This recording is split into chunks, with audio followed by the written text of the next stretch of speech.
Hello boss, today I will show you around my client's French fry production factory. The first step is potato peeling. The potatoes enter the peeling machine and you can see that the potato skin is removed by the rotation and friction of the nylon roller. Then, the selection line manually selects the bad potatoes.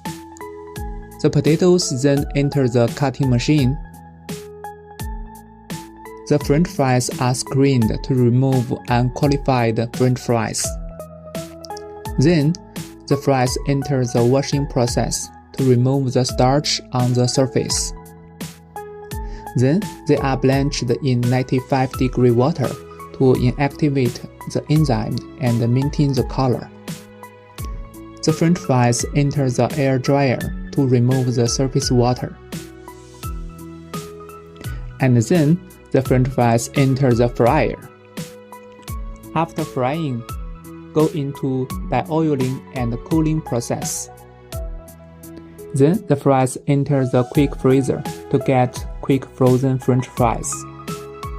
Finally, they are packed into bags by the automatic packing machine for sale. If you are interested in this production line, just connect with me for more details.